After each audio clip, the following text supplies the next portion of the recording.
C'était une vingtaine d'entrepreneurs qui allaient souligner auprès des chefs d'État du G20 l'importance de l'entrepreneuriat pour la croissance et la création de l'emploi, et en particulier de l'emploi des jeunes. Donc c'était des groupes de réflexion, 20 délégués de 20 pays, 400 personnes, réunis à Mexico pendant 3 jours, reçus à l'issue de différents séminaires et réunions de travail par le président Calderón à la présidence de la République pour porter des messages positifs d'entrepreneuriat et d'importance de l'entrepreneuriat. On se sent comment en arrivant? On se sent petit, on se sent impressionné, on se sent fier de représenter la France? C'est quoi votre sentiment là-bas? Le premier sentiment, c'était vraiment un sentiment d'enthousiasme. Le vivier des entrepreneurs présents, que ce soit de la délégation française et des autres délégations, était fantastique, avec des profils très différents. Et puis l'autre sentiment qui vient un petit peu après, c'est une forme de sentiment de responsabilité, parce que l'ampleur de l'enjeu du chômage, et du chômage des jeunes en particulier, vous heurte comme un mur.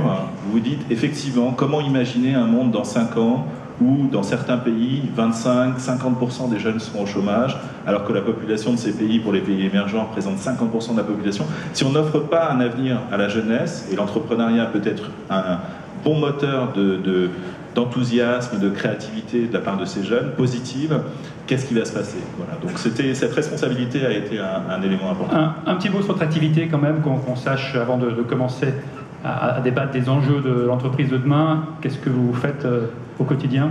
Alors au quotidien, je dirige une société qui est basée dans le Nord-Pas-de-Calais, à Villeneuve-d'Ascq, qui fait de la sécurité informatique. Nous développons des logiciels et des boîtiers de sécurité réseau qui protègent les entreprises contre les menaces externes. La société est numéro 1 en France dans ce secteur-là. On est 120 collaborateurs aujourd'hui. On était 60 il y a 5 ans. L'ambition, c'est d'être 250 dans 2 ou 3 ans. 30% à l'international, 70% en France. L'ambition, là aussi, c'est 50-50 d'ici 2 ans. Vous êtes une entreprise classique, innovante. Qu'est-ce qui fait les caractéristiques de votre entreprise? Alors incluant le management aussi, la façon dont vous avez la vision de votre entreprise. On est en plein dans l'innovation technologique. Il y a l'année dernière plus de 1,5 milliard d'incidents de sécurité avec des hackers qui ont une créativité sans limite. Les réseaux informatiques pénètrent la vie sociétale dans tous ces domaines.